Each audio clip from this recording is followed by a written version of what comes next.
Why is Donald Trump dancing for YouTube video hits? Why is he suddenly talking about cocaine? And what does any of this have to do with the upcoming elections? We are asking that question because that is exactly what's happening in the United States. With 2 months to go for the US presidential election, both Republican candidate Donald Trump and the Democrat Kamala Harris have been paying less attention to traditional press. Instead, they seem to be focusing on streaming platforms, online influencers, live streams, podcasts, the tools of Gen Z and millennials. And as a result, winning over Gen Z and millennial voters has become a key focus in the race to the White House. Roughly 41 million American Gen Zs will be eligible to vote in November 2024. And here's what they have to say about the upcoming election. According to a new survey of registered voters under 30, half of the Gen Z voters say they will vote for Kamala Harris in November. 1/3 say that they will vote for Donald Trump.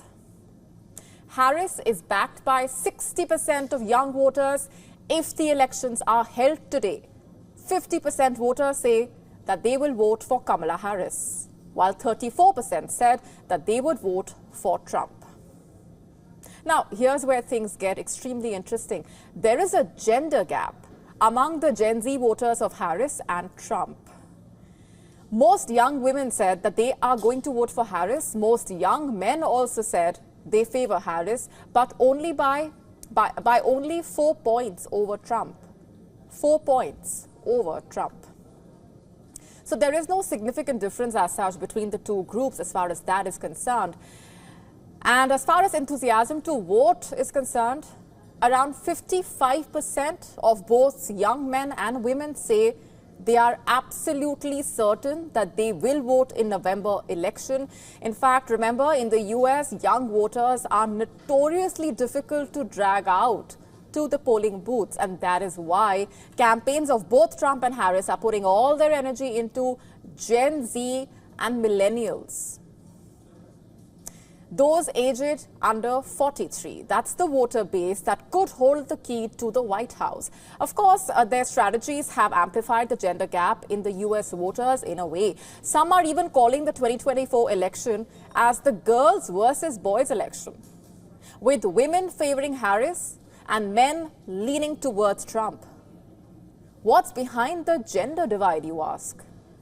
Consider this. Kamala Harris, who has made Gen Z a cornerstone of her campaign, has given platform to voters pushing for abortion rights and women's rights. On the other side, with Harris leading the opinion polls, Trump's campaign is looking more and more desperate in a way to take the spotlight back from Harris. In recent days, he has turned to internet celebrities and the hyper-masculine podcast circuit.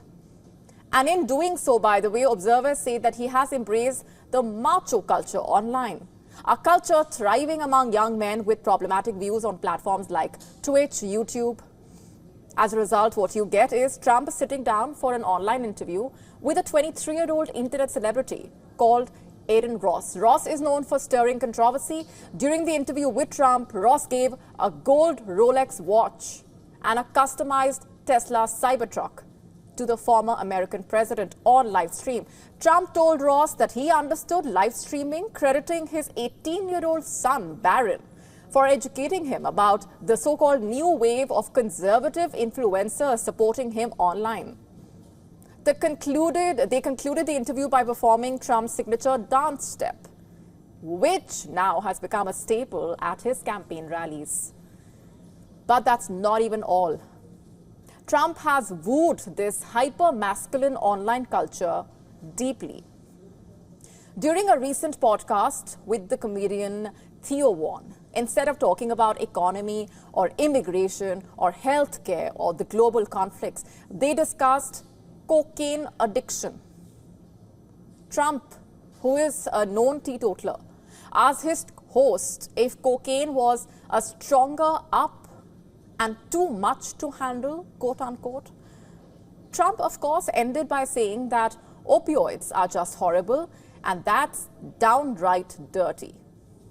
Interestingly, Trump's campaign shows that the former president has somehow energized the young male voter base, long considered unreliable voters. Trump's campaign hopes to woo the young male voter and cut into Harris's advantage with young female voters. The importance of the youth vote in American elections cannot be downplayed. In the year 2020, US President Joe Biden won the youth vote by 24 points. High turnout among voters under 30 was critical in the battleground states, and that decided the election in a way. Over the years, Biden's support among young voters has gone down amid concern about his age in the months before he quit the race in July. Still, when Kamala Harris stepped in, the Democrat campaign has pumped tens of millions of dollars into its online outreach. Just like Trump, Harris's campaign sees online influencers as segments of the media. Trump and Harris's popularity also differs across the social media platforms, by the way.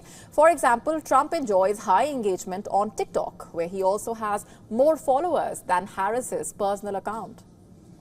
But the vice president's campaign TikTok account, called Harris HQ, outperforms Trump in terms of engagement with posts. Did you ever consider that a day would come when presidential candidates would compete for TikTok popularity? That is what we are seeing right now, at least. Now you know why Trump is dancing for YouTube hits. To stay up to speed with the latest news, download the WION app and subscribe to our YouTube channel.